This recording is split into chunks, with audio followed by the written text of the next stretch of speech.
오늘 본문은 성경에서 정말 중요한 본문이다라고 얘기할 수 있어요. 성경에 모든 게 다 중요하지만 좀 더 우선적으로 중요한 본문들이 있어요. 그 담고 있는 내용들이 핵심적인 내용들이 있거든요. 그 중에 하나의 본문이 이 출애굽기 이 19장, 이 본문뿐만 아니라 그 모세 언약이 맺어지는 24장까지, 이 19장에서 24장까지 이 내용들이 매우 중요합니다. 왜냐하면 이 본문, 오늘 본문은 이게 모세 언약을 맺는 그 내용이고, 그 모세 언약의 핵심적인 약속이 주어지는 내용이 오늘 본문이에요. 그래서 이 본문이 여러분 중요합니다. 실제로 모세 언약이 맺어지는 것은 출애굽기 24장에서 맺어집니다. 공식적으로. 그런데 그 모세 언약을 맺기 전에 그 언약의 핵심 내용, 약속의 내용은 출애굽기 19장에서 먼저 하나님이 선포해 주십니다. 그래서 내용은 여기서 선포가 돼요. 맺는 거는 24장이지만. 그래서 이 본문이 여러분 중요합니다. 하나님이 자기 백성과 이 언약을 맺고 있다. 그리고 이스라엘이라는 이 한 나라를 공식적으로 내 백성, 내 나라, 내가 너의 왕이다라고 선포하는 이 공식적인 이 선언을 하는 것과 같은 거기 때문에 이 언약을 맺는 게 매우 중요합니다. 하나님이 정말 은혜로운 분이라는 게 어디서 알 수 있냐면 하나님은 사람하고 언약을 맺어요. 처음부터 창조할 때부터 언약 관계로 우리의 관계가 시작이 됩니다. 사실은 하나님은 창조주고 우리는 사람의 피조물이에요. 그럼 굳이 하나님이 사람하고 언약이라는 걸 맺을 필요 자체가 없어요. 그냥 언약을 맺는다는 말 자체가 그냥 은혜로 시작한다. 하나님이 굳이 뭐 피조물하고 언약을 맺을 필요 자체가 없거든요. 그런데도 불구하고 언약을 맺어요. 그리고 그 언약이 뭐로 맺냐면 행위 언약으로 맺어요. 행위 언약으로 창조 언약이 행위 언약이고, 행위 언약이라는 말은 하나님과 인간이 동등한 두 당사자로서 언약을 맺는 것. 출발 자체가 이게 사실 이건 말이 안 되잖아요. 그냥 우리는 그냥 피조물에 불과한데, 근데도 하나님 그럼에도 불구하고 이 언약의 조건을 걸면서 우리와 언약을 맺거든요. 이게 놀라운 겁니다. 여러분, 하나님이 천지를 창조하실 때 아무 생각 없이 만든 게 아니에요. 창조의 목적이 있습니다. 인간을 창조할 때도 창조의 목적이 있어요. 내가 지금 여기 태어난 게 아무 의미 없는 게 아니에요. 내가 그냥 우연히 태어났는가? 아니에요. 우리는 그냥 내가 안 태어났으면 좋겠다. 이런 생각이 들 때도 혹시 있었나요? 그런 생각 들잖아요. 막 힘든 일 겪으면, 나 안 태어났으면 좋겠다. 이런 생각 막 들고, 저기 막 고양이 길거리 가는 고양이 강아지가 제일 부럽더라고요. 저는. 저 고양이 강아지 고민할 것도 없고 그냥 얼마나 편할까. 고민거리도 없고 뭐 책임질 일도 없고 그냥 자기 한 몸 잘 안전하게 먹고 맛있는 거 먹고 잠 잘 자고 그냥 누구 공격 안 하고 잘 피해 다니고 그죠. 그러면은 그냥 생존만 위해서 살아가니까 편하겠다. 그냥 그죠. 뭐 책임질 일도 없잖아. 막 그런 생각 들잖아요. 그죠. 개팔자가 상팔자다. 그래서 얼마나 힘들면 그런 얘기가 나오겠어요. 그죠? 그러니까 살 힘들거든요. 그죠? 근데 하나님께서 분명히 창조 목적을 가지고 나도 어떤 목적을 가지고 이 땅에 태어나게 하신 거. 그 하나님 창조 목적, 천재 창조, 인간 창조의 목적이 뭐냐면 하나님 나라를 건설하는. 하나님 나라가 창조의 목적입니다. 하나님이 우리의 왕이 되시고 우리 아버지가 되시고 우리는 그분의 백성, 그분의 자녀가 되어서 하나님 우리에게 복을 주려고 하는 거. 그 하나님과의 그 교제의 기쁨, 그 하나님과 함께함의 기쁨을 풍성하게 누리게 하려고 만든 것. 하나님 나라가 목적이거든요. 근데 이 하나님 나라를 어떻게 이루느냐? 하나님 나라라는 목적을 이루는 수단이 뭐냐면 언약이에요. 언약은 하나님 나라를 이루는 수단이다. 수단. 그러면 이 언약이 그러면 이루어져야 되잖아요. 언약이 성취가 되는 게 중요해요. 그 언약이 성취되는 과정이 뭐냐면 그게 구속사. 언약이 성취되는 과정이 구속사. 그 구속사가 성경의 창세기부터 쭉 이스라엘 역사인 거예요. 수많은 사건들, 수많은 인물들, 그들과의 대화, 이 모든 것들이 하나님과의 구속사를 보여주고 있는 겁니다. 그래서 하나님은 우리에게 이 하나님 나라라는 목적을 이루기 위해서 언약을 주신 거예요. 근데 이 언약은 크게 세 가지거든요. 창세 이전에 하나님이 삼위 하나님 간의 구속 협의, 구속 협약을 먼저 맺어요. 이걸 다른 분은 그냥 구속 언약이다 이렇게 표현하긴 해요. 삼위 하나님 간에 의논해가지고 여기서 뭔가 협약이 맺어져요. 삼위 하나님 간에. 그게 전부 이 세상의 천지 창조와 인간 창조에 대한 하나님의 구원 계획을 얘기하는 거예요. 그게 창세전에 영원전에 이미 이루어져요. 그게 실제로 실행은 언제 되냐면 천지가 창조될 때 그게 실제로 실행이 되는 겁니다. 실제적으로. 그래서 창조하시면서 하나님이 인간과 그 구속 협약했던 것들을 가지고 공식적으로 언약을 맺는 게 뭐냐면 이게 창조 언약, 행위 언약인 겁니다. 근데 여기는 언약의 조건이 있어요. 선악을 알게 하는 나무의 열매를 먹지 말라. 금지 조항이 있어요.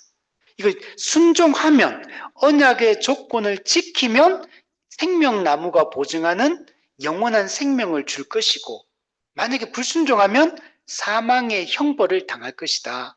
이게 에덴 동산 중앙에 있는 생명나무와 선악을 알게 한 나무의 관계성이에요. 나무는 두 그루지만 사실은 하나의 메시지의 양 측면을 얘기해주고 있는 거예요. 그래서 많은 분들이 선악을 알게 하는 나무와 생명나무를 따로 분리해가 자꾸 이해를 하더라고. 그렇게 하면 안 돼. 이거는 하나의 메시지를 주기 위한 두 측면을 얘기하는 거다. 이렇게 이해를 해야 돼요. 자, 그래서 이 창조 언약, 행위 언약을 맺어요. 근데 인간이 그러면 순종하면 하나님은 복을 주겠다고 약속하셨고 만약에 불순종하면 저주를 받을 거다. 영원한 사망에 처하게 될 것이다. 라고 하나님 말씀하신 거. 이건 인간 입장에서 그런 거고 하나님 입장도 똑같아요. 만약에 하나님이 언약을 깨뜨리면 하나님도 그 언약을 깨뜨린 것에 대한 언약적 저주를 하나님이 받아야 돼. 우리가 깨뜨리면 우리가 그 언약적 저주를 받아야 되고 근데 지키면 우리가 언약적 복을 받게 되는 겁니다. 근데 실제로 인간은 깨뜨렸죠. 그래서 하나님이 이제는 인간에게 내가 너한테 뭔가 요구 안 하겠다.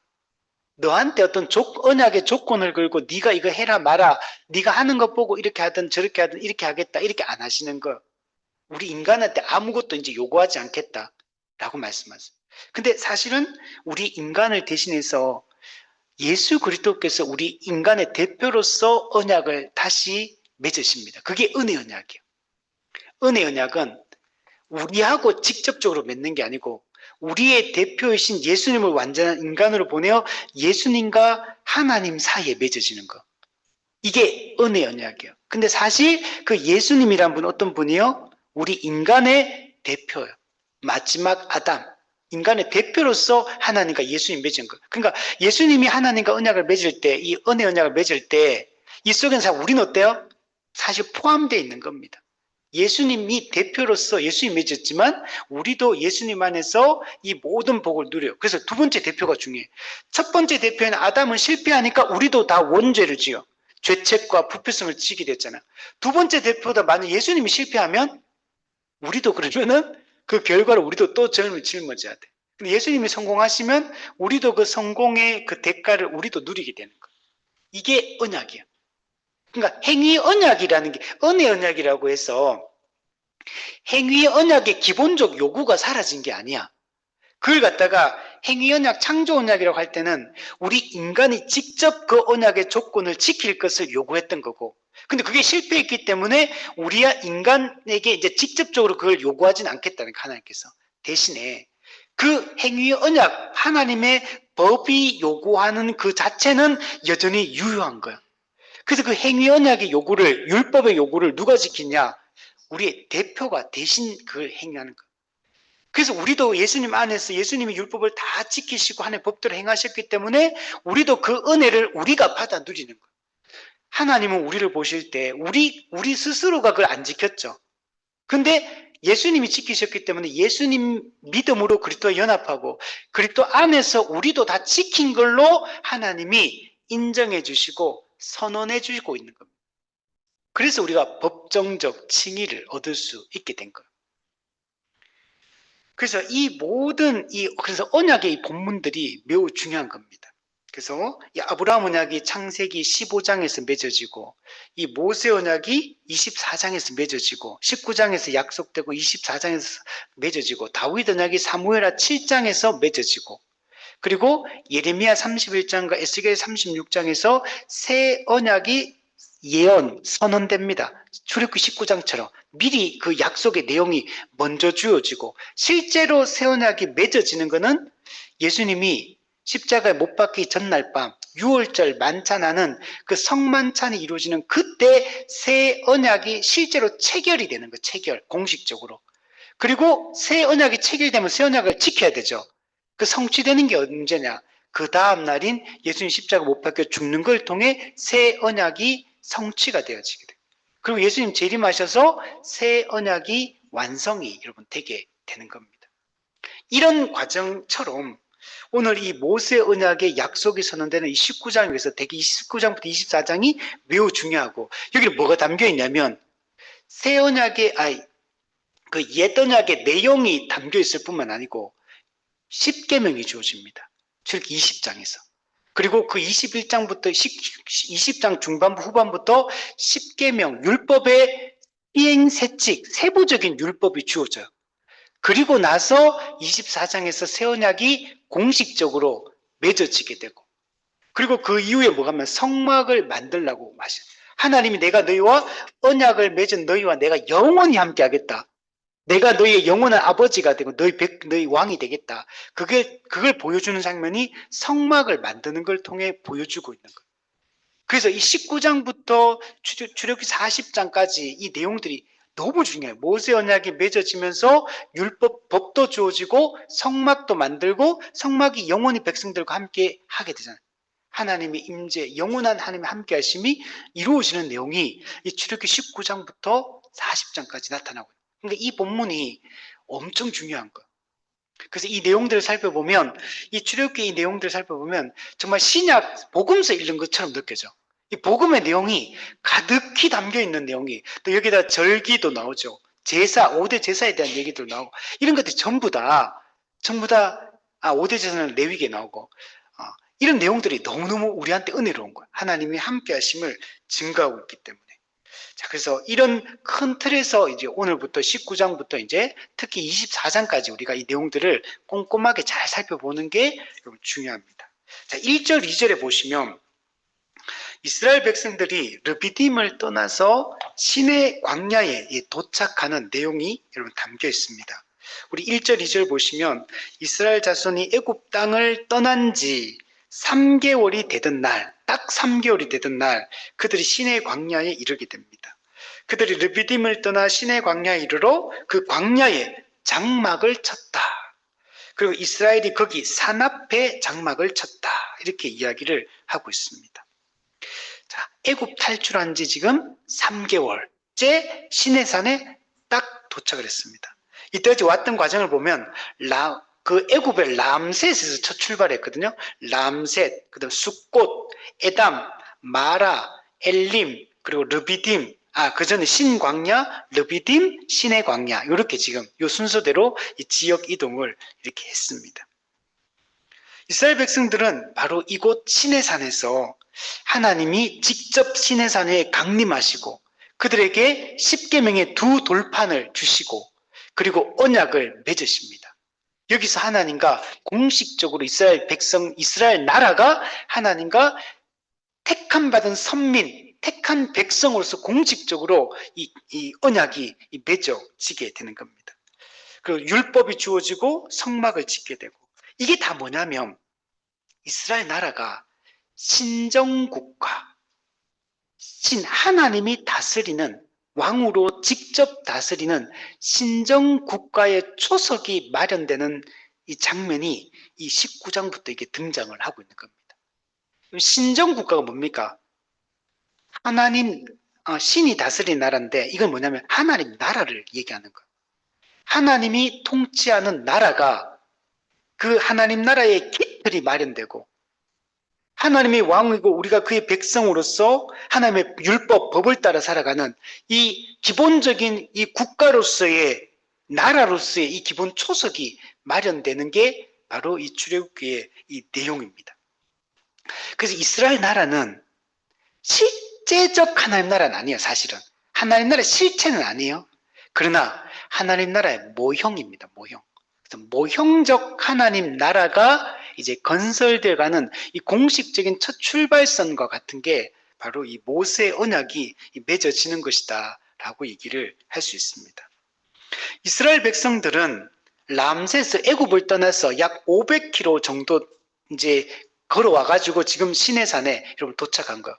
부산에서 서울까지가 약 400km 정도 됩니다. 그러니까 500km면 부산에서 한 개성 정도까지 이 정도가 한 500km 되거든요. 이 정도의 거리를 지금 걸어서 시내산에 도착한 겁니다. 네. 워낙 사람이 많기 때문에 속도가 엄청 느린 거. 그리고 이게 구름 기둥이 떠나기 때문에 가고 싶다고 갈 수 있는 게 아니고, 그러니까 이제 시간이 어느 장소마다 있는 기간이 다르겠죠. 그래서 하나님의 뜻 가운데 인도하신 가운데 이렇게 와서 도착을 하게 됩니다. 약 200만 명의 사람들과 그리고 양과 소, 가축들 그리고 그 모든 소유물들 이걸 다 가지고 도착을 하게 됩니다.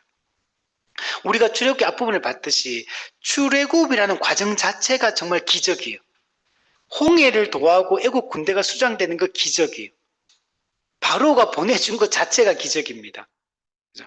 이것도 기적인데 사실 그 떠난 이후에 홍해를 건너서 시내산까지 오는 이 여정도 보통 어려운 게 아니에요. 이 광야의 생활 자체가 기적입니다. 왜냐하면 물이 없어요, 기본적으로. 먹을 게 조달이 안 돼. 이 조달이 뭐 열매 따먹고 뭐 물고기 잡을 수 있냐 그런 게 안 돼. 그러니까 음식도 물도 조달될 수 없는 환경입니다. 환경적으로. 거기다가 르비딥이라는 이런 적군이 있고 또 밤에는 여기는 추위와 더위가 이 지중해 쓴 기후가 이게 엄청 극명하게 차이나. 낮에는 엄청 뜨겁고 밤에는 엄청 마이너스 내려가는 데가 이 지중해 쓴 기후입니다. 고온 건조한 지역이에요. 여기는 밤 되면 얼어 죽는 곳이에요. 여기는 낮엔 뜨거워서 죽고 밤에는 추워서 죽는 곳이에요. 또 이때는 짐승의 공격이 되게 심합니다. 그래서 성경에 보면 나중에 이제 구약성경 쭉 읽어보면 짐승으로부터 보호해 준다는 얘기가 엄청 많아. 물론 짐승은 실제적 짐승과 또 어떤 공격, 이제 적에 대한 이런 이미지로도 사용되지만, 그러니까 실제적으로 동물들이 당시는 엄청 공격을 많이 해가지고 사람들이, 사막이 얼마나 무서운 곳인지 아십니까? 그 모래 같은데, 그 전갈 같은 거, 뱀 같은 거, 이게 여러분 우리가 생각할 때는 그런데 뭐 동물도 별거 그리고 없는 것 같잖아요. 아니요. 그거 보면은 뱀, 뭐 전갈, 뭐 독 쏘는 거 이런 거 엄청 많아요. 그래서 되게 위험한 곳이에요. 이 사막이란 땅 자체가. 그래서 실제로 짐승들 이런 것들도 이렇게 물어뜯는 진짜 이게 포유류 동물 이런 거 있잖아요. 늑대 이런 거. 늑대인지는 모르겠지만 하여튼 이런 동물들도 성경에 보면 많이 등장하거든요. 그래서 이런 것들로부터 이 보호받는 거. 거기다가 200만 옷도 갈아입어야 되잖아. 옷이 어디 있어? 뭐 거기서 무슨 옷을 짭니까? 옷을 살 수 있습니까? 근데 나중에 가보면 이런 말씀이 있어요. 발이 부르트지 않았다. 옷이 헤어지지 않았다. 이게 불가능한 거예요. 사실 광야 40년 동안 지냈는데 안 그랬다 하거든요. 광야 40년 동안 발이 물집 잡히고 해야 되거든, 사실은. 근데 그런 게 없었다는 거예요. 이 과정 자체가, 광야 생활 자체가 기적이고 하나님의 인도하심과 은혜였다. 하나님을 보살피지 않았다면 불가능하다는 겁니다. 그래서 칼빈이 이런 얘기예요. 여기 대해서 하나님이 이스라엘을 애굽에서 인도해 내신 것은 단순한 해방이 아니라 그들을 특별한 백성으로 삼으시기 위한 준비 과정이었다. 광야에서의 모든 경험은 그들로 하여금 하나님께 대한 의존심을 깊게 하고 하나님의 말씀을 받을 마음의 준비를 하게 하신 것이다. 광야라는 이 곳이 어떤 곳이냐면 하나님을 의존하지 않으면 살아남을 수가 없는 곳이 이런 광야입니다. 그렇죠? 이스라엘 땅도 마찬가지죠. 젖과 꿀이 흐르는 땅 그러니까 우리는 막 이스라엘 땅이 막 무슨 열대 과일이 막 이렇게처럼 막 많이 나는 그런 땅을 생각하는데 안 그렇습니다. 우물이 마르면 다 말라버려요. 기본적으로 물을 구하기도 어렵고 광야는 더 걷고 이스라엘 땅도 마찬가지예요. 매우 척박한 땅입니다. 실질적으로. 젖과 꿀이 흐른다고 할 때 진짜 젖과 꿀이 막 넘쳐 흘러서 그런 게 아니고 하나님이 함께 하시는 땅이고 보호하는 땅이기 때문에 젖과 꿀이 흐르는 거예요. 근데 하나님 왜 그런 땅을 인도했을까?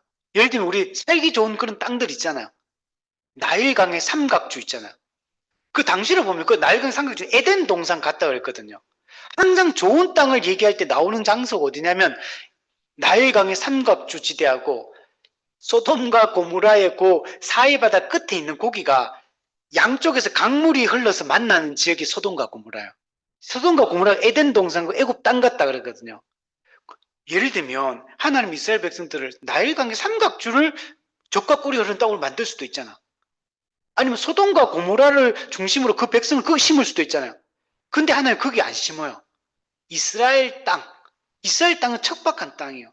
요즘도 그 이스라엘과 팔레스타인 전쟁 뉴스 자주 나오잖아요. 그거 보세요. 나무도 별로 없고요. 땅이 되게 척박해요.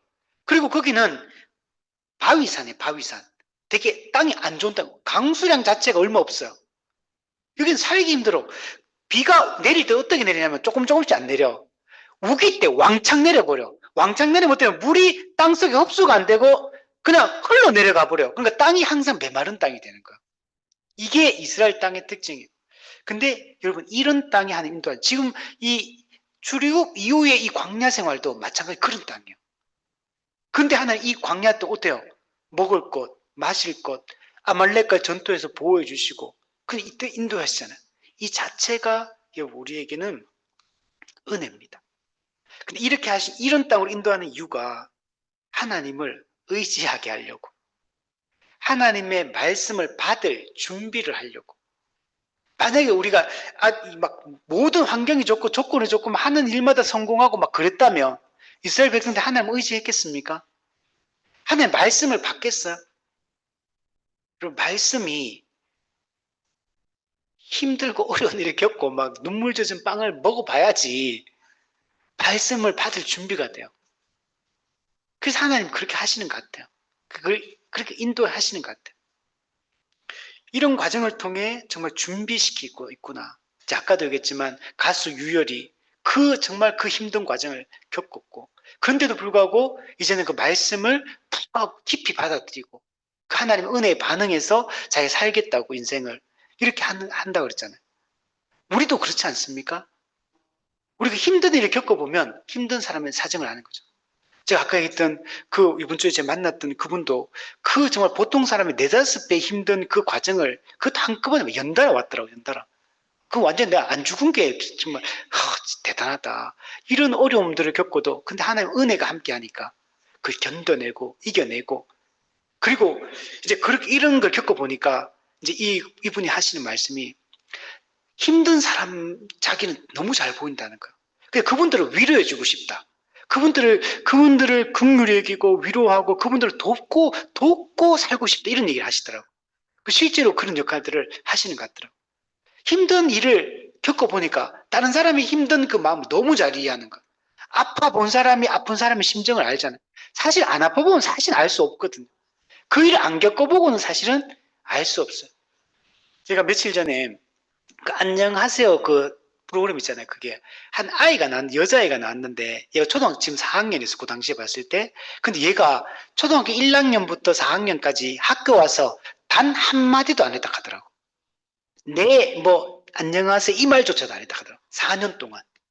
근데 그게 배경이 있더라고. 좀 약간 어려움이 있었는데 근데 학교에 갔는데 또 어려움이 딱히 큰 문제는 없었는데 하여튼 어떤 과정들이 있어. 과정이 있어가지고 그러니까 얘가 위축된 거 여자아이가 초등학교 1학년 딱 왔는데 위축됐어. 위축이 딱 되고 그러니까 얘가 유치원 때부터 사실 그게 이어졌더라고. 그러니까 같은 유치원 다녔던 애가 왔는데 선생님 쟤는 말 못해요 이렇게 말해버린 거야. 그 말을 애들이 하니까 초등학교 1학년부터 입을 닫아버린 거야. 그러니까 주눅 들어가지고 하고 싶은데 마음으로는. 근데 선생님한테도 대답을 안 해요. 선생님이 물어봐도 네도 대답을 그냥 고개만 끄덕 이거밖에 안 돼. 그걸 4학년 때까지 그랬더라고. 그래가지고 엄마가 너무 이제 안녕하세요 프로그램 신청했고 근데 그거 나왔더라고.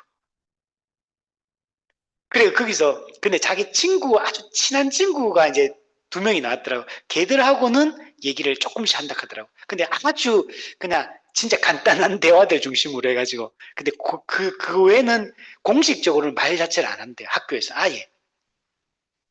그죠? 근데 그런 고통을 겪으면 사실 나중에 이제 이걸 극복하고 해결되고 나면 그런 사람의 마음을 이해하게 되는 거죠. 그런 사람들을 위로할 수 있는 사람이 되겠죠. 우리도 그렇잖아요. 내가 그 힘듦을 겪어보면 그 사람은 그냥 위로가 되는 거죠. 예전에 그때 뭐 세월호다, 뭐 옛날에 이태원이다, 뭐 이런 참사들 많았잖아요. 그때 그분들 했던 제 기억이 나는데 다른 사람 국민들도 다 위로해 주잖아요. 사실은 다 했는데 위로가 안 된다는 거. 근데 언제 위로가 되냐면 그 같은 고통을 겪었던 그 유가족들이 와서 위로해 줄 때는 위로가 되더라는 거. 그게 인상 깊더라고 그 말이. 실제로 맞잖아, 그죠? 그래서 하나님이 정말 우리를 정말 하나님 나라의 백성으로서 그분을 의지하고 또 정말 하나님의 그 사랑을 전할 수 있는 그런 사람으로 우리를 길러주고 계신 것 같아요. 자, 이스라엘 백성들이 지금 여기 보면 산 앞에 왔다 이렇게 표현해요. 산 앞에. 자, 산 앞에 몇 절이죠? 2절에 산 앞에 장막을 쳤다 그러잖아요. 근데 3절에 보시면 모세가 하나님 앞에 올라갔다 이렇게 말해요. 자, 그러니까 지금 이스라엘 백성들이 지금 시내산 앞에 왔거든요. 그리고 모세는 하나님 불러서 시내산 위로 올라갔어. 근데 모세가 산 위로 올라가는 걸 하나님 앞으로 나아간다 이런 표현하잖아요. 그러니까 시내산 앞에 이런 거는 뭐냐면 그냥 산 앞에 이런 게 아니고 하나님 앞에 온 거예요. 모세도 이스라엘 백성들도 하나님 앞으로 나온 겁니다. 과거에 그 모세가 미디안 광야 도망쳤을 때 하나님 가시떨기 가운데 그때 나타나잖아요. 하나님이. 그때거든요. 호렙산이거든요. 호렙산에서 하나님이 떨기나무 아래 모세에게 나타났어요. 이 호렙산이 시내산 같은 산입니다. 그리고 하나님께서 이렇게 말씀하셨거든요. 출애굽기 3장 7절부터 12절 말씀에 보면 내가 그 백성을 애굽에서 인도하여 낸 후에 너희가 이 산에서 하나님을 섬기리니 이 산에서 하나님을 섬기게 될 거다. 이러면서 모세를 불렀거든 하나님께서.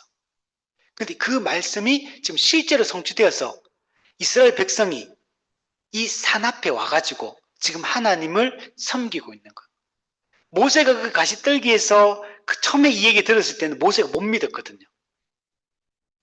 그리고 하나님 뭐라 했냐면 이 산 앞에서 그 예배 드리게 될 뿐만 아니라 장차 가나안 땅을 정복해 가지고 그 땅에서 너도 살게 될 거다 이렇게 얘기했거든요. 아직 그 일은 이루어지지 않았어. 그러나 지금 시내 산 앞에 와서 나를 예배하게 될 거다 이 말씀은 이미 성취가 됐어. 그리고 이 말씀이 나중에 가나안 땅으로 인도해서 그곳에서 나를 예배하게 될 것. 이 말씀도 결국에는 성취하게 될 것을 여기서 암시해 주고 있는 겁니다. 그리고 하나님은 약속하시고 말씀하시는 분이고 그리고 반드시 그 말씀하신 것을 성취하는 분이심을 우리에게 보여주고 있습니다. 하나님은 얼마나 언약에 신실한 이런 분인지 모릅니다. 그러면 시내산은 광야 한복판에 있어요. 광야에 갑자기 산 하나만 우뚝 서 있는 게 시내산입니다. 광야의 한복판. 근데 이곳에 하나님이 이곳에 임재하는 겁니다. 이 험준한 산, 이 광야, 이건 뭘 상징하냐면 이 세상을 상징해요. 이 세상의 타락한 세상에 이 세상 권력자들이 지배하고 있고 자기의 욕망을 위해서 폭압적으로 다스리는 이 땅을 얘기합니다. 이 세속 질서가 통용되는 공간이에요. 근데 하나님은 이곳으로부터 자기 백성을 이제 불러내고 애굽이 그런 땅이고 그 애굽 땅에서 불러내어서 시내산으로 인도했잖아요. 제가 잘못 얘기했네.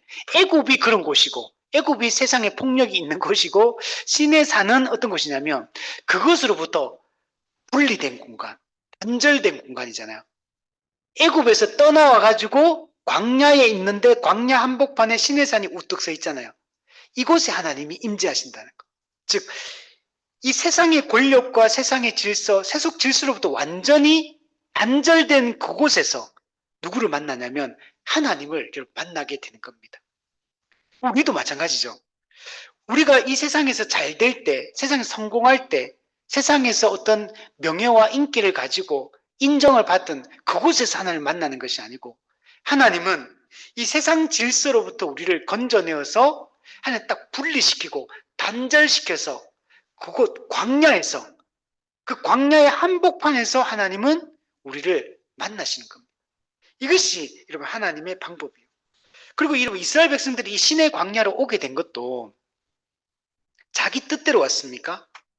광야로 들어온 거 자기 뜻대로 왔습니까? 아니죠. 출애굽해가지고 그 해변길로 걸어가면 2주 만에 도착하는 곳이 가나안 땅이에요. 거기 해변길은 그 국제 해안 가도는 길이 아주 깔끔하게 닦여 있는 고속도로예요, 거기는. 그래서 모든 무역하든지 전쟁할 때는 항상 이 국제 해안 가도 해변길을 따라 올라가거든요. 근데 그거는 누구에게는 익숙한 길이에요. 세상 사람들이 지나다니는 길. 전쟁을 할 때도 무역을 할 때도 항상 이걸로 가거든요. 근데 하나님은 이곳으로 안 보내요. 만약 이 길로 인도했다면 이스라엘 백성들은 그냥 그 새 속에 함몰되어 버려요. 그들에게 동화되어 버릴 수밖에 없어요.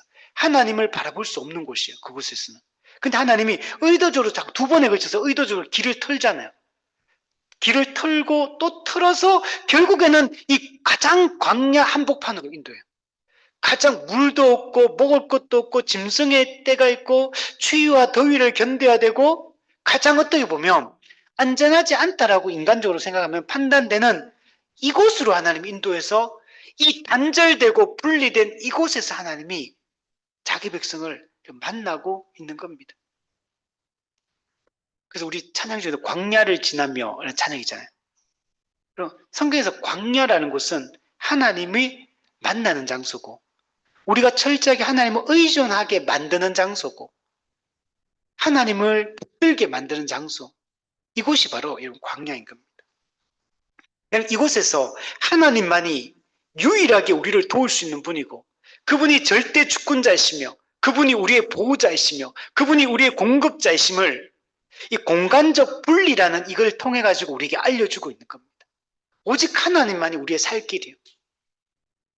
그래서 이거는 일종의 신학적인 선언이다라고 얘기를 하는 겁니다. 오직 하나님만이 우리의 모든 것을 주관하시는 분임을 우리가 이것을 통해서 알아야 되고 그 하나님을 정말 붙들고 우리는 살아가는 것이 중요합니다. 우리 3절, 4절 보면 모세가 하나님의 부르심을 따라 이제 시내산에 올라갑니다. 모세가 하나님 앞으로 올라갔다.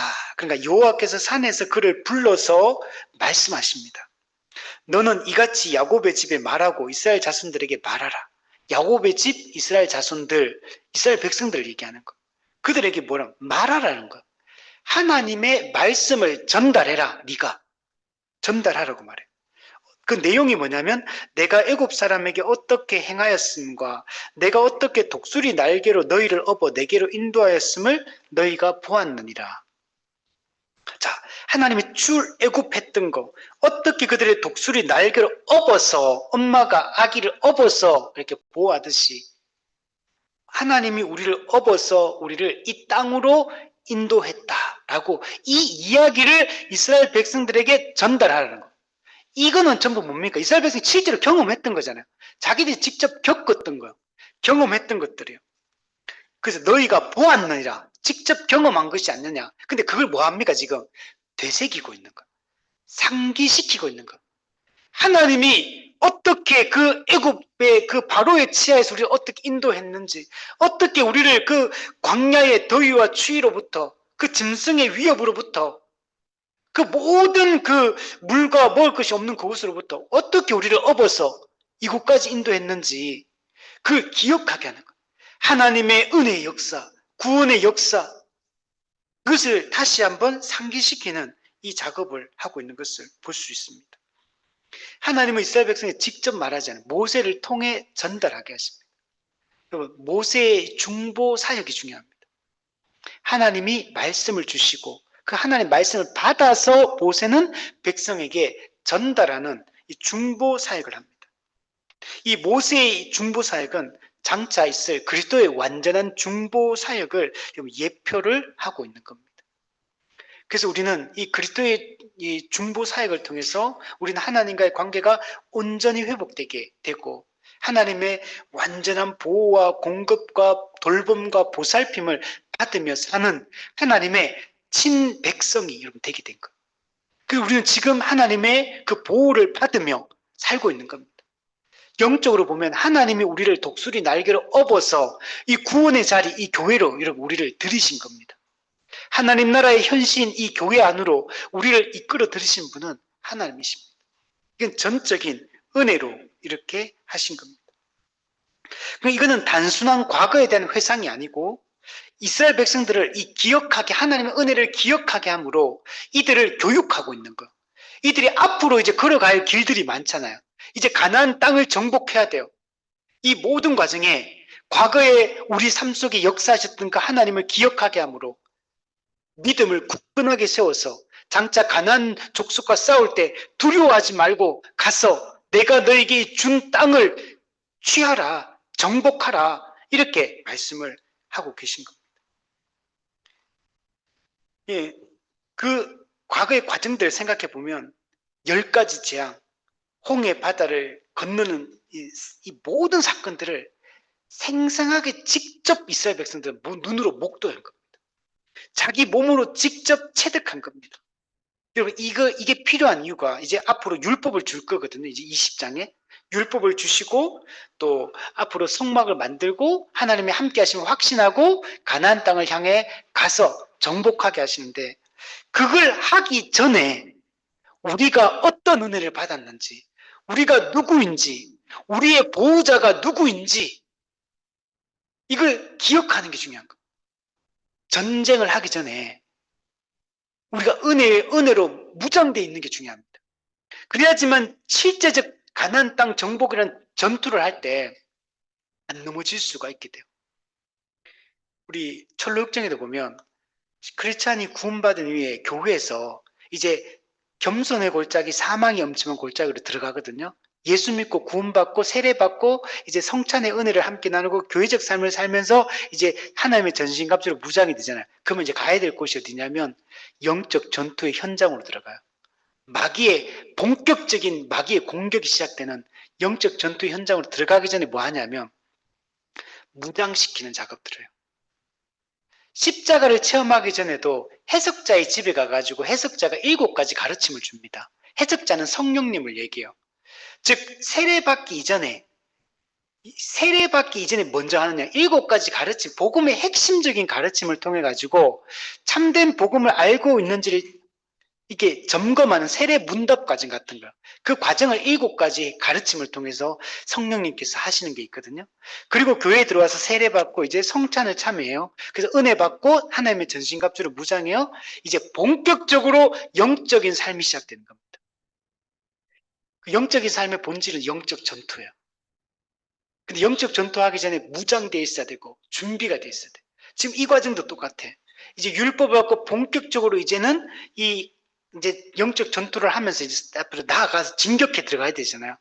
하나님 나라 안으로 들어가야 돼. 거기는 큰 전쟁이 기다리고 있는 거. 이걸 하기 전에 내가 누군지, 내가 어떻게 이곳까지 오게 됐는지, 내가 어떤 은혜를 받았는지, 우리와 함께 하시는 분이 누군지 이걸 기억하는 게 중요해요. 그리고 나서 이제 본격적으로 시작이 됩니다. 독수리 날개, 하나님의 보호, 하나님의 능력의 보호를 이 독수리 날개로 보여주고 있는 겁니다.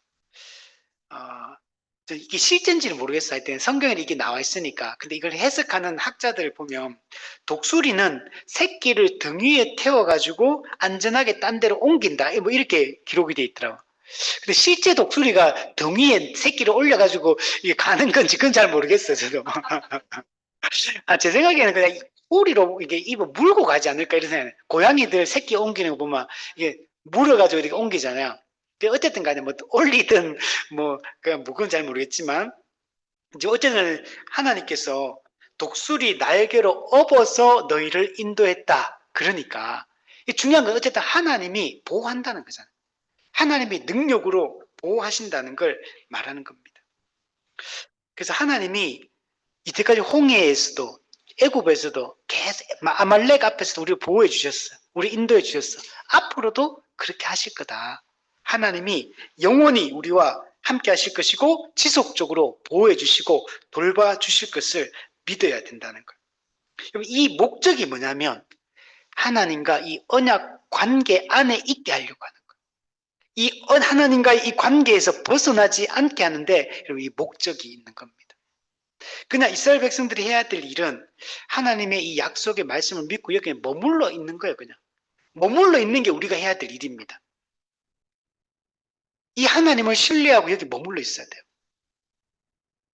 헤르만 바빙크가 이 부분을 어떻게 해석했냐면 하나님의 구원 행위는 언제나 궁극적인 목표를 향한 것이다. 이스라엘을 애굽에서 구출한 것은 그들을 하나님 자신에게 인도하고 하나님과의 신성한 언약 관계를 수립하기 위함이다. 이는 구원이 단순한 현실적 해방이 아니라 영적이고 관계적인 회복을 의미한다. 하나님이 왜 우리를 이렇게 구원했냐? 언약 관계를 수립하고 그 언약 관계 안에 머물러 있게 하기 위해서 우리를 이렇게 구원했다라고 얘기를 하는 겁니다. 즉 하나님 나라 백성으로서 하나님이 왕으로서 그 통치 관계가 영원히 지속되기를 하나님 원하시는 거예요. 하나님과 영원히 교제하며 함께 그 언약의 복을 누리며 살기를 하나님은 원하고 있는 겁니다. 이게 오늘 우리로 따지면 어떻게 하는 게 될까요? 신약 백성이 하는 거는. 언약 관계 안에 계속적으로 그분을 신뢰하고 머물러 있는 게 어떻게 가능할까? 내 마음을 막 의지적으로 하나님 관계에 머물러 있어야지 막 생각하면 됩니까? 하나님 잘 믿어야지 생각하면 됩니까? 그는 실제적 행동을 통해 그렇게 되는 거야. 마음으로 우리는 열심히 기도하고 하죠. 근데 기도해도 안 되잖아요. 기도해도 죄 짓고 자꾸 떠나고 영적으로 약해지고 자꾸 헛된 일에 마음이 쏠리고 하잖아요. 그 하나님을 찾지 않잖아요, 실제로. 이게 왜 그럴까? 어떻게 하면 될까? 이미와 아직 사이에 있는 사람은 마음의 문제만이 아니에요. 마음을 다 잡으면 되는데 마음이 다 잡아지지가 않아, 문제는. 그렇잖아. 그렇게 하고 싶은데 안 되잖아요, 문제는. 나도 행복하고 기쁘게 살고 싶고 은혜 가운데 충만하게 살고 싶은데 안 되잖아요. 그냥 계속 절망적이고 계속 그냥 무기력하고 계속 지치고 계속 두려움이 찾아오고 계속 염려가 찾아오고 하고 싶은 것도 안 생기고 시간만 흘러보내고 그냥 이렇게 되잖아, 자동적으로. 나도 안 그러고 싶은데 안 그래야지 하는데 계속 그래. 여러분, 이미와 아직 사이이기 때문에 구체적인 행동이 있어야지만 이게 가능해요. 가장 중요한 게 주일 예배입니다. 제가 맨날 강조하지만 주일 예배는 시간과 공간의 분리예요. 일상과의 단절이에요. 핵심이. 주일 예배를 왜 하나님이 한 2달에 한 번씩 드리라고 하지? 왜 일주일에만 한 번씩 드리라고 할까요? 2달에 한 번 예배 우리 드린다고 한번 생각해 보세요. 그럼 1년에 한 6번 드리지. 그럼 우리 하나님 믿을까 안 믿을까요? 안 되게 됐어요.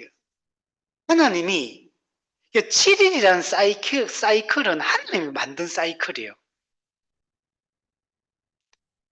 그러니까 6일 동안 일하고 7일째 하나님께 온전히 시간과 공간을 분리해서 온전한 예배를 드리라고 하는 이유가 있는 거예요. 우리가 타락 안 했으면 이런 게 필요 없어. 타락했기 때문에 안식이라는 제도가 필요한 거예요. 정기적인 그러니까 모든 걸 끊고 하나님께만 집중하고 하나님과의 백성과만 교제하는 이 구별된 시간이 여러분 정기적으로 필요한 거예요. 근데 우리 실제로 살아보니까 원래 성경에서는 딱 일주일 단위예요. 정기적으로 주일 예배, 공예배 한 번만 요구됩니다. 근데 우리가 실제로 또 살아보니 그게 잘 안 돼. 그리고 또 수요 예배도 만들고 금요기도 새벽기도 만든 이유가 그렇게 안 되니까 그렇게 하는 거예요. 그는 사실은 됩니다. 말씀에 제대로 베레아 성도들처럼 열린 마음, 너그러운 마음, 이게 오픈된 마음을 얘기하는 그러니까 말씀을 귀 기울여 듣는 걸 얘기해요. 간절하게. 그리고 이것이 그러한가 날마다 상고하면서 올바른 진리가 뭔지를 상고하는 태도, 요 두 가지 태도, 너그러운 마음과 상고하는 태도, 요 두 가지를 가지면 일주일에 딱 한 번만 예배 드려도 성도의 정체성을 지키고 그 한 번의 모임으로, 물론 여기는 설교가 제대로 돼야 되죠. 말씀이 제대로 가르치지면 그럼 일주일에 한 번 예배 드려도 문제가 없어요. 그리스도인 살아가는데. 이게 원래 새벽 기도나 이런 거 없었잖아. 원래 2000년 기독교 역사 속에 딱 한 번 예배 드렸어. 항상 주일학교가 산해평양 이후에 주일학교 생기면 주일학교 생긴 거고, 또 한국에 들어오면서 한국에 들어와서 수요 예배, 금요 기도 이런 게 생긴 거잖아요. 유럽은 그런 거 없잖아. 일주일에 한 번이잖아. 근데도 유럽이나 이런 먼저 들어온 사람들이 신앙생활 똑바로 안 합니까? 그 사람도 우리가 똑같이 하나님 잘 믿잖아요. 그걸로 사실 원래 정상적으로 제대로 작동되면 그게 되는 거예요. 근데 우리가 안 되니까 자꾸 이제 이런 거 만들어서 뭔가를 하려고 하는 거. 근데 그거는 각 교회마다 알아서 하면 돼, 그거는. 새벽 기도 하든 그거는 각자가 판단하면 돼. 수요 예배든 금요 기도든 각자 판단하면 돼요. 근데 어쨌든 간에 정기적인 주일 공예배, 이게 되게 중요하고, 또 하나가 11조입니다.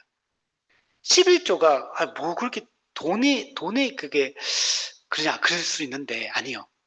우리 지난주에 우리 목회자 성경 연구하면서 한 목사님이 했던 말이 있어요. 그 뭐라고 했냐면 자기가 목회를 하면서 느낀 게 있는데 11조를 안 하고 믿음이 좋아지기가 어렵다는 거 자기는 항상 경험했다. 이게 이 얘기예요. 그러니까 물론 도덕 11조는 의식법적 의무는 아니에요. 지금은 도덕법적 의무입니다. 그래서 무조건 안 했다고 죄가 되지는 않아요. 근데 주일 예배라든지 11조라는 거는 되게 중요해요. 이게 이거 두 개는 어떻게 보면 우리를 지키는 어떤 지렛대 같은 역할을 하는 거, 이게 기둥과 같은 역할을 하는 거. 이걸 했고 주일 예배 안 들어왔다고 무조건 죄 지은 거냐? 아니에요. 11조도 마찬가지. 그건 아니야. 그런데 이 두 가지는 하나님을 붙드는데 매우 중요한 역할들을 하는 겁니다. 실제로. 그래서 이걸 절대로 여러분 놓치지 마시고 그걸 해야 돼요. 그리고 이걸 두 개를 하면 다 되느냐? 물론 이게 핵심이 이게 된다는 얘기는 뭐가 된다는 얘기냐면 하나님 중심, 말씀 중심, 교회 중심 이게 된다는 얘기를 하는 거예요. 근데 이거 두가 11조하고 정기적 주일 성수가 안 되면 하나님 중심, 말씀 예배 중심이 안 돼요. 절대로 이게 안 되게 돼 있어요. 사람은 죄인이고 우리가 이미 아직 사에 있기 때문에 연약함이 있기 때문에 이 두 가지 우리 행동과 우리의 마음을 제재하는 기준이 필요해. 뭔가 장치가 필요한 거. 그게 11조하고 주일 성수예요. 주일 예배. 이거 두 가지를 잘하는 사람은 물론 이거 두 가지를 가짜로도 잘할 수 있습니다. 거짓으로도 이걸 할 수 있어요. 형식적으로. 그거 말고 제대로 정말 말씀을 선포되고 제대로 예배를 드리고 제대로 이렇게 하잖아요. 절대로 여기서 하나님과 벗어나지 않아요. 여기서. 그래서 이걸 정상적으로 제대로 한다면 반드시 하나님 중심, 말씀 중심, 교회 중심의 삶을 반드시 살게 돼 있고 그 사람은 어디 내놔도 그런 그 두 가지가 되는 사람은 어디 내놔도 자기가 하나님을 찾게 돼 있어요. 이 두 가지가 스스로 안 되는 사람은 안 되면 스스로의 힘으로 하나님을 찾는 게 안 되게 돼 있어요. 말씀을 찾는 게 안 되게 돼 있어요. 그러면 실제 삶, 6일의 삶 속에서 실제 내 평상시의 삶에서 어떻게 되냐면 하나님과의 관계 속에 오는 기쁨이 없어요.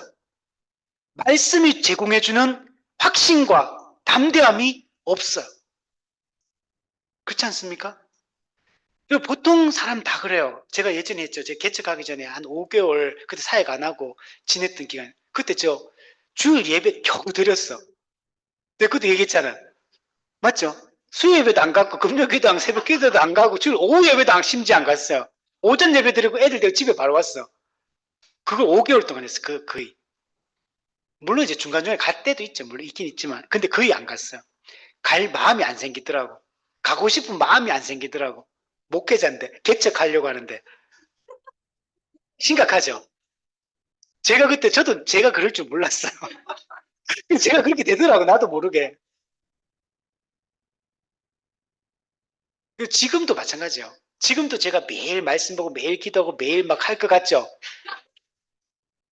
그게 잘 될 때도 있고 안 될 때는 진짜 일주일 내도록 그냥 설교 준비하기 성경 보고 성경 연구하기 성경 연구 이거는 해요. 분명히 기본적인 거는 다 하는데 진짜 내 영혼을 위해서 성경을 보고 내 영혼을 위해서 기도하고 정말 하나님과 1대1의 관계를 위해서 내가 하나님께 시간을 드리고 예배를 드리고 이게 안 돼요.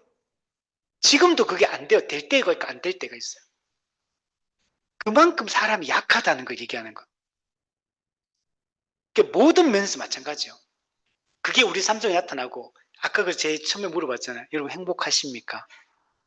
마음이 단순하시고 생각이 정리되어 있습니까? 뭔가 복잡하십니까? 제가 그 질문을 했던 이유는 하나님과의 관계가 우리가 올바르게 하고 있어. 올바르게 내가 가고 있다는 확신이 내가 들잖아요. 그러면 이 모든 것에서 마음이 단순해져요. 생각이 단순해져. 복잡하지 않아. 그리고 이게 일이 되든 안 되든 내 마음에 불안과 두려움이 별로 없어. 염려도 별로 없어. 그냥 뭔가 딱히 무슨 답은 없지만 그것도 딱히 불안하지도 않아. 딱히 되는 것도 없는데 딱히 불안하지도 않아. 이 상태가 되는, 이게 진짜 믿음 좀, 신뢰하는 상태가 되는 거야. 그러니까 그거는 내가 무책임한 게 아니고 하나님을 신뢰하기 때문에 그냥 지금 좀 잘 안 되지만 현재 내한테 주어진 이 일을 나 그냥 그래도 열심히 하자. 이런 마음으로 살게 되는 거. 그게 자포자기가 아니에요, 그거는. 한 신뢰하기 때문에 두려움이 없어지는 거거든요. 그 생각이잖아. 그냥 난 순종할 건 순종하고 순종 안 할 거 안 하면 되는 거야. 이게 끝이야, 그냥.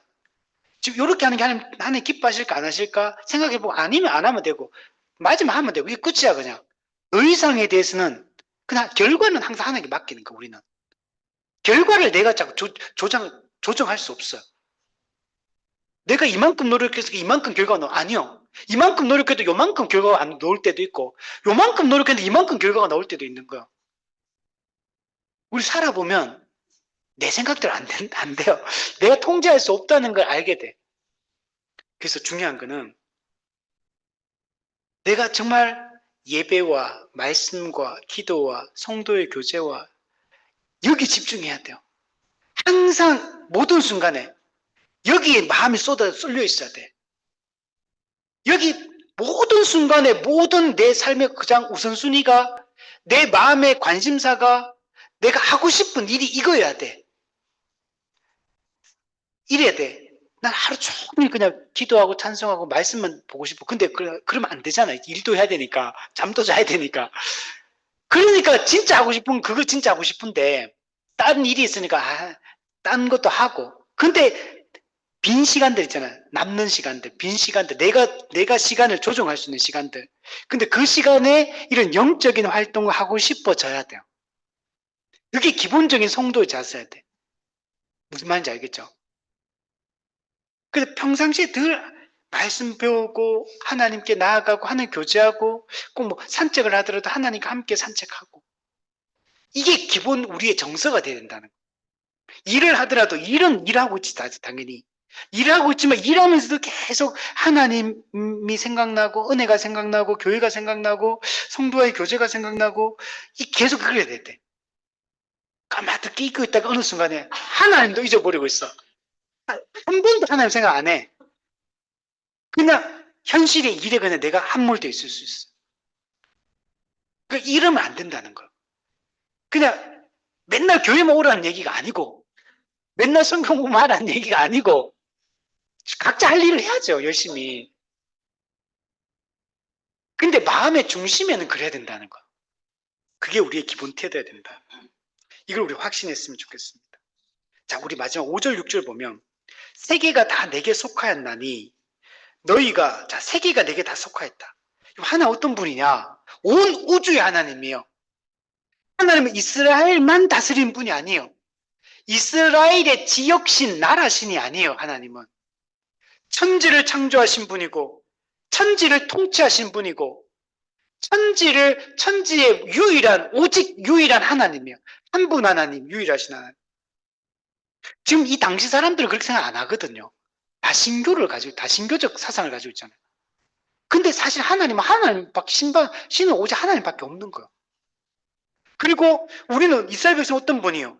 그 하나님의 백성인 거예요. 그 창조주의 백성으로 부름을 받은 존재인 겁니다. 이걸 잊으면 안 돼요. 지금도 여러분 세계가 다 하나님께 속해 있습니다. 직장도 하나님께 속해 있고 이 나라도 하나님께 속해 있고 우리 생사화복이 다 하나님께 달려 있는 거예요. 하나님이 모든 걸 다스린 주권자임을 우리가 믿어야 됩니다. 하나님 말씀하세요. 내 말을 잘 듣고 내 언약을 지키면 조건이에요. 조건. 조건 뭐예요? 언약의 조건. 그러면 어떻게 됩니까?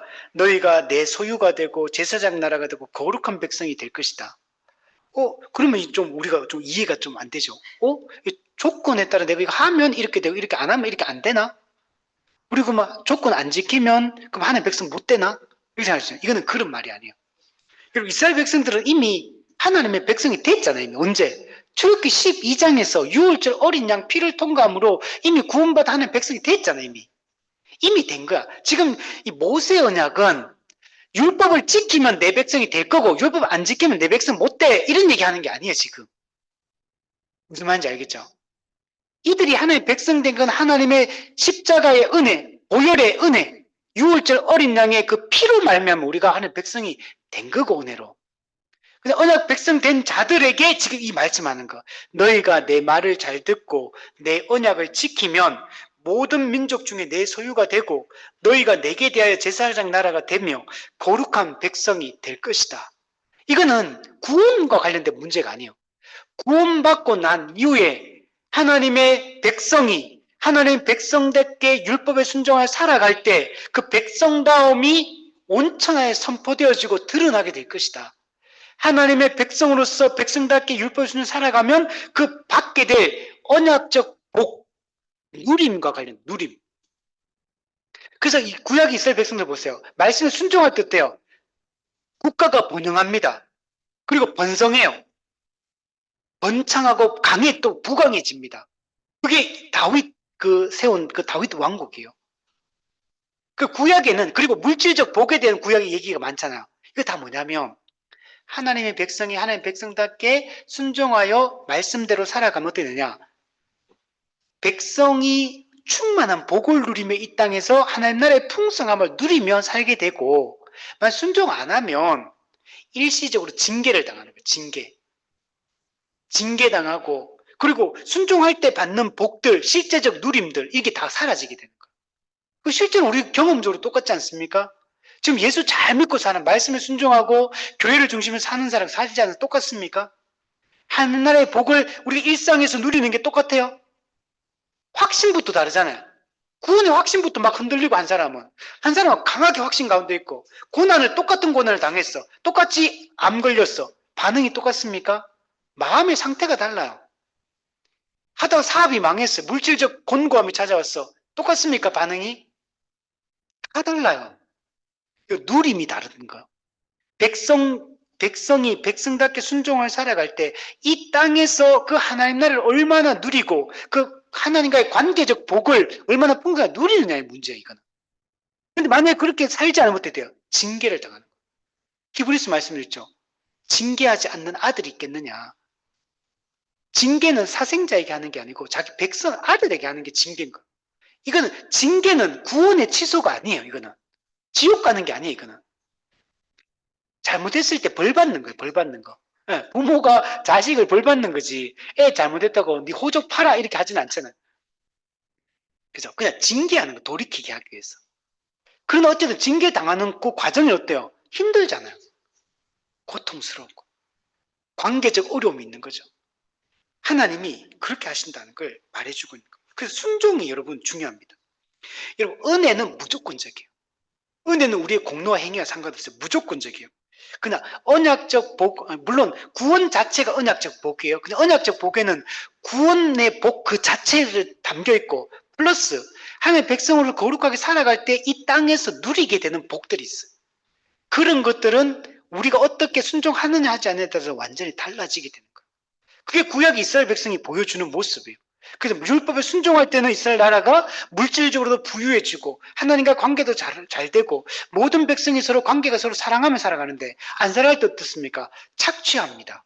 선지자가 선지자 역할 안 하고 거짓 가르침을 막 선포하고 제사장이 제사장 역할 안 하고 왕이 막 자기밖에 몰라. 백성을 막 착취하고 그게 이스라엘 백성의 모습이잖아요. 그런 일들이 일어나는 거예요. 그게 국가적으로도 그렇지만 개개인에게도 똑같이 일어나는 현상들이에요. 평상시에 말씀 안에 순종하며 은혜를 받으며 예배를 잘 드리면서 하는 사람과 그렇지 않은 사람은 그 삶의 내용이 완전 다릅니다. 눈빛이 살아있는 사람이 있고 눈빛이 죽은 사람이 있고 마음에 열정이 있는 사람이 있고 마음에 열정이 없는 사람이 있고 고난이 닥쳐왔을 때 그걸 믿음으로 그걸 잘 이겨내고 쉽게 이겨내는 사람이 있는 반면에 작은 고난이 와도 그냥 완전히 엎어져 가지고 일어나지 영적 무기력과 빠져가지고 완전히 넘어지는 사람이 있어요.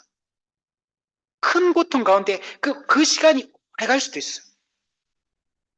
그리고 우리가 내 언약을 지키고 내 말을 잘 듣는 게 매우 중요합니다.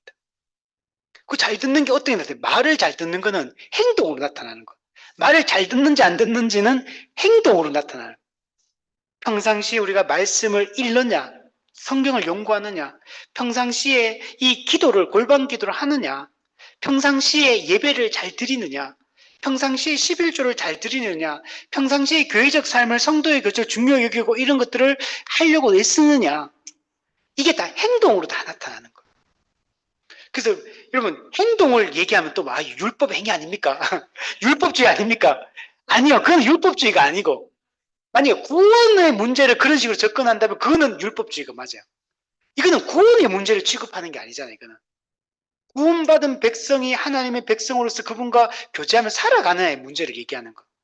여기에는 행동의 규제가 매우 중요한 겁니다. 이미 아직 살아 있는 사람은 죄성이 있기 때문에 몸이 자꾸 죄를 향해 나아가요. 절제를 하고 억제를 하고 자제를 시켜야 돼. 그리고 적극적으로 해야 될 행동을 하게끔 규제를 해야 돼요. 이걸 뭐라 그러냐면 이건 율법주의가 아니고 교인의 의무다 이렇게 말하는 거예요. 성도의 의무다 이렇게 말하는 거예요. 그러면 매주 예배 잘 드리세요. 헌금 잘하세요. 성도의 교제 잘하세요. 이렇게 하니까 그럼 목사님 율법주의 아닙니까? 이렇게 말하면 되나요 이게? 아니잖아요. 이거는 봉사하세요. 그러니까 율법주의 아닙니까? 그렇게 말하면 안 되잖아요. 이 땅에서는 그게 필요한 거예요. 그래서 이스라엘 백성은 결국에는 역사를 보면 이게 늘 실패 연속이에요. 그래서 결국 망하잖아요. 근데 이 모든 것을 누가 성취하냐면 예수 그리스도가 성취하는 거예요. 그래서 우리가 어떻게 됩니까? 우리가 언약의 조건을 예수 그리스도가 잘 지켰기 때문에 어떻게 되냐면 하나님이 우리가 진짜 소유가 돼요. 특별한 소유로서 그 소유를 누리게 됩니다. 특별한 위치를, 정체성을 누리게 되는 겁니다. 그죠? 이스라엘 백성들한테도 구약이 이 얘기를 하는 거야. 너희가 잘 듣고 잘 지키면 내 소유가 되고 제사장 나라를 거룩한 백성이 될 것이다. 사실은 이들은 이미 그런 백성이 영적으로 보면 모형적 하나님 나라 백성이라는 측면에서 보면 실제로 이미 그런 사람이에요. 그러나 이제 율법에 순종하며 율법의 그 제3용도 규범으로서의 기능 이걸 지키며 살아가야 되는 거예요. 지금 그 얘기를 지금 여기서 하고 있는 거예요. 오늘 우리도 마찬가지입니다.